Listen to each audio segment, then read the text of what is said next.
शादी की पहली रात पति 5 स्टार होटल में कमरा बुक करवा दिया और सुहाग रात के सेज पर मैं बैठी तो चारों तरफ खुशबू ही खुशबू थी।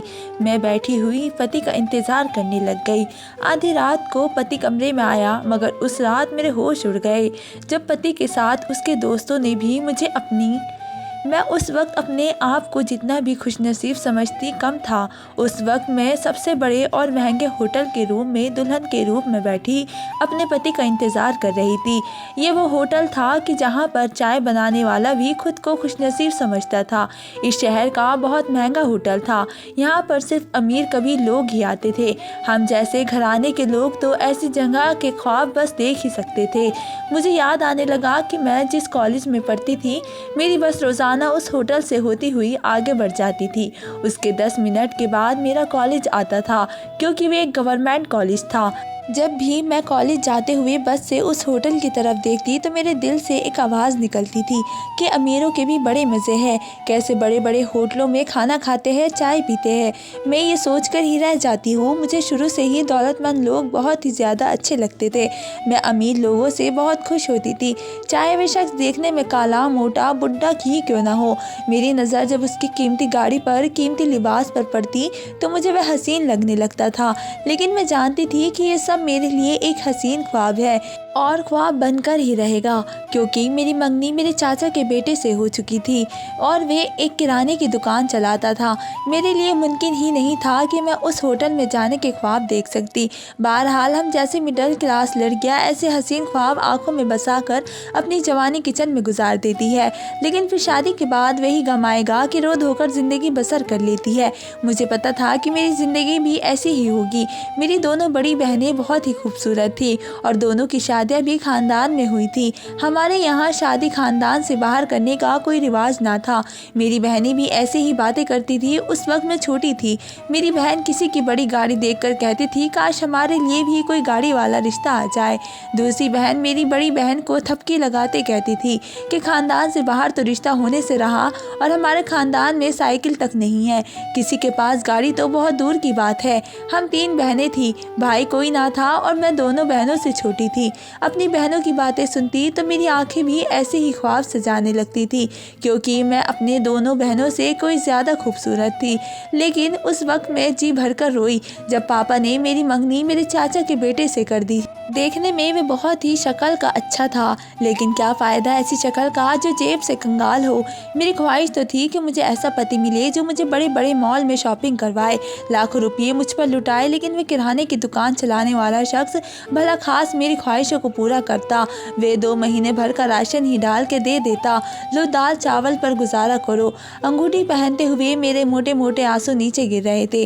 चाची कहने लगी, लो तुम कौन सा बहुत दूर जा रही हो या गैरों में जा रही हो जो यूँ आंसू बहा रही हो। अरे एक ही गली में तो हमारा घर है, जब जी चाहे माँ से आकर मिल जाया करना। यश ने कब तुम्हें मना करना है, और ना ही मैं कोई ऐसी सास हूँ कि तुम्हें रोक टोक कर रखूँ। चलो आंसू साफ करो और खुशी के मौके पर आंसू नहीं बहाते। अब मैं उन्हें क्या बताती कि मेरे तो अरमानों का कत्ल ही हो गया है। मुझे उनका बेटा एक आँख पसंद नहीं। वह तो बार बार कह रही थी कि मीरा और यश तो सूरज चांद की जोड़ी लगती है। माँ ने कहा कि अभी तो मीरा 12th क्लास में पढ़ रही है, बस थोड़ा और पढ़ ले तो मैं उसकी विदाई कर दूंगी। मेरी अपनी ज़िंदगी के बस 2 साल ही मेरे पास बचे थे, जिन्हें अपनी मर्ज़ी से गुजार सकती थी, अपनी मर्ज़ी के ख्वाब अपनी आंखों में सजा सकती थी। मगर मैं नहीं जानती थी कि उन 2 सालों में मेरी ज़िंदगी में इतना बड़ा इंतखाब आ जाएगा। मैंने अपने कॉलेज में उन लड़कियों से दोस्ती की थी जो कि अमीर घरानों से ताल्लुक़ रखती थी। वजह ये थी कि मेरी किसी अमीर घराने में शादी करने की ख्वाहिश थी। मेरी दोस्ती रिया से हो गई। रिया बहुत अमीर बाप की बेटी थी और सबसे बड़ी बात कि वह मुझे सबसे ज़्यादा तवज्जो देती थी। कहती थी कि तुम हुस्न की दौलत से मालामाल हो और तुम्हें नहीं मालूम मीरा कि तुम कितनी खूबसूरत हो। मैं उसकी बात सुनकर खुद को किसी सल्तनत की शहजादी समझने लगती थी।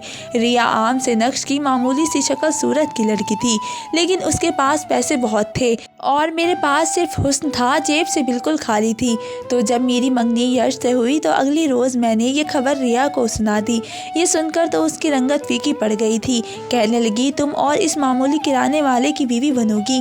मीरा, तुम्हें नहीं मालूम कि तुम कितनी हसीन हो। तुम क्यों उस मामूली से शख्स के घर पर हांडिया चूल्हा करोगी? क्यों अपना हुस्न खराब करना चाहती हो? अरे तुम हीरा हो, हीरा, और हीरे की कीमत तो ज्वेलर्स ही समझ सकता है। मैंने कहा, हमारे ख़ानदान में ऐसे ही होता है। मेरी तो बड़ी बहन भी बहुत खूबसूरत थी, शादी उनकी भी खानदान में हुई है, और अब घरों के कामकाज ने उनके रंग रूप बदल कर ख़राब करके रख दिए हैं।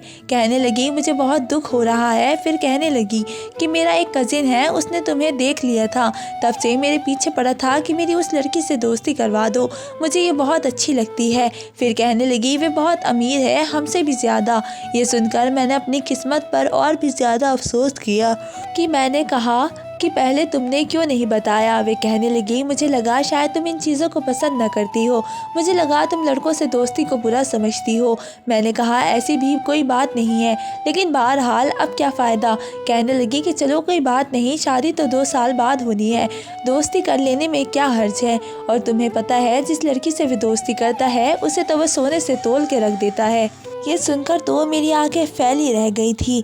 मैंने कहा, क्या मतलब? कहने लगी, लाखों की शॉपिंग करवा देता है।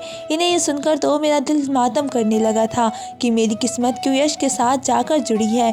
मैंने कहा, ऐसा करो, तुम अपने कज़िन से मेरी मुलाकात करवा दो, लेकिन उससे ये मत कहना कि मैंने तुमसे ये बात कही है। मैं चाहती थी कि मेरा भ्रम भी रह जाए और मेरी इस तरीके से दोस्ती भी हो जाए, ताकि मैं उन 2 सालों में अपनी ज़िंदगी की सारी ख्वाहिशें तो पूरी कर सकूं।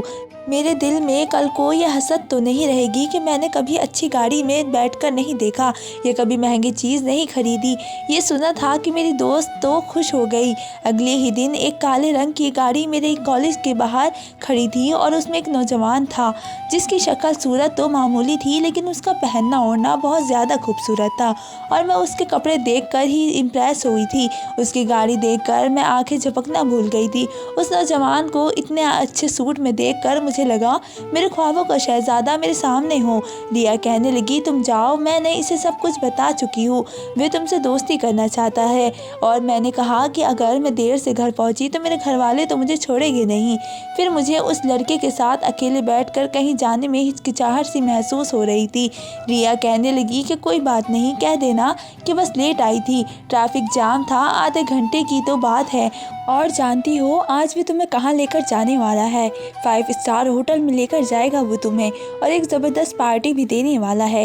ये सुनकर तो मुझे ना अपने घर की कोई परवाह थी और ना ही अपनी इज्जत की। मैं फ़ौरन से तेज़ कदम बढ़ाती हुई उस नौजवान की गाड़ी के पास चली गई। मुझे देखकर वे मुस्कुराया और उसने फ्रंट सीट का डोर खोला। मैं झिझकते हुए उसके साथ बैठ गई। रास्ता छोटा सा था, सिर्फ 5 से या 10 मिनट का रास्ता था। उसमें उस लड़के ने मेरा मुझसे नाम पूछा और हालचाल ही पूछा था, और ये कहा था कि मैं उसे बहुत पसंद हूँ। मैंने हाँ हूँ में ही जवाब दिया था। मुझे लड़कों से बात करने का कोई ख़ास तजुर्बा ना था, लेकिन मुझे ये अच्छा लग रहा था। पहली बार मैं नौजवान के साथ 5 स्टार होटल में गई, लेकिन मुझे अपने आप को उसके सामने बिल्कुल अजीब सा लग रहा था, क्योंकि मैं एक कॉलेज यूनिफॉर्म में थी और वे पैंट कोट पहने हुआ था। मैं तो जाकर एक टेबल पर बैठ गई। मेरी प्लेट उस लड़के ने ही सजा कर मेरे सामने रखी थी। काफ़ी कुछ वे मेरे लिए लेकर आया था जो मैंने पहले ही टीवी पर देखा था, और सर्द आए भर लेती थी कि मैं ये सब तो खा ही नहीं सकती। पिज़्ज़ा खस्ता था, आइसक्रीम थी, बहुत सारी चीज़ें थी जिसे मैंने थोड़ा थोड़ा ही खाया था, ताकि ये न लगे कि मैं बहुत खाने वाली हूँ। लेकिन मेरा जी तो चाह रहा था कि सब चीज़ पेट भर कर खाऊँ, और नौजवान मुझे खाने पर बार बार इसरार कर रहा था।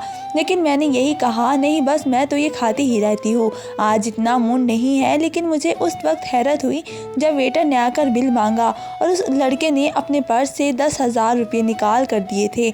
उस वक्त मैं चाय पी रही थी और चाय सीधे मेरे हलक में जाकर लगी थी। मुझे ऐसा लगा कि जैसे मैंने उसके पैसों के साथ ज़्यादती करवा दी है। मुझे तो डटकर खाना चाहिए था ताकि 10,000 पूरे तो होते। फिर मैंने सोचा कि शायद तब भी 10,000 पूरे ना होते। मैं आखिर कितना खा पी लेती, लेकिन उस नौजवान के माथे पर एक बल नहीं आया और मेरा दिल तो डूबा जा रहा था कि 10,000 इसने वेटर को पकड़ा दिए। चाय पीने के बाद मुझे लगा कि अब वह नौजवान मुझे बाहर ले जाएगा और कहेगा जाओ अपनी बस में जाकर बैठो और अपने घर जाओ। उससे पहले कि वह मुझे ये कहता, मैंने खुद ही उससे कहा कि मैं बहुत लेट हो रही हूँ, अब मैं घर जाऊंगी। वे कहने लगा, इतनी भी जल्दी क्या है, मैं तो तुम्हारे लिए बहुत ही खूबसूरत सा गिफ्ट लाया था और मेरी ख्वाहिश थी कि मैं तुम्हें अपने हाथों से पहनाऊं। ये सुनकर तो मैं खुश हो गई थी। मेरा अंदर तो जैसे खुशी से लड्डू फूटने लगे थे। मैंने कहा, हाँ हाँ बताओ क्या क्या गिफ्ट लाए थे। और उसने एक रिसॉर्ट वॉच मुझे दी जो कि बहुत महंगी ब्रांडेड थी। उसे देखकर तो मैं आंखें झपकना भूल गई थी। मैंने वह गिफ्ट अपने बैग में डाला और अपने घर आ गई। मुझे यह हसीन ख्वाब लग रहा था। मैंने खुद को चुटकी काटी कि ताकि ये देख सकूं कि मैं ख्वाब तो नहीं देख रही, लेकिन ये सच था। फिर तो ये सिलसिला जारी हो गया। उस लड़के का नाम अमन था। अमन से अब मेरी हर दूसरे तीसरे दिन मुलाकात होने लगती थी। वे मुझे शॉपिंग मॉल ले जाता तो कभी कीमती लिबास लेकर देता, तो कभी कोई परफ्यूम, कभी वॉच, कभी ज्वेलरी।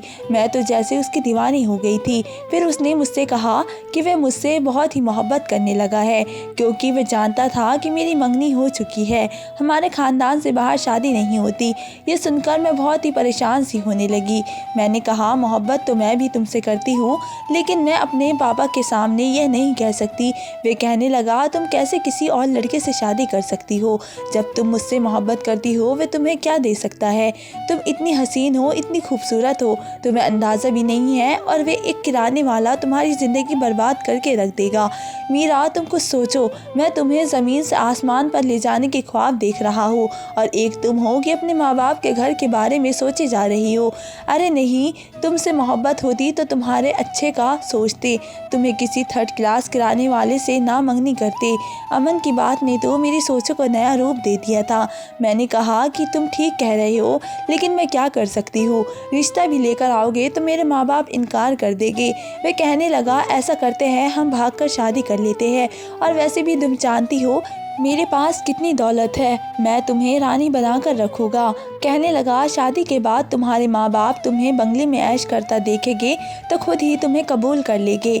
मुझे अमन की बात बिल्कुल ठीक लग रही थी, इसलिए मैंने अगले ही दिन अमन से शादी कर ली और वह मुझे 5 स्टार होटल के कमरे में ले आया।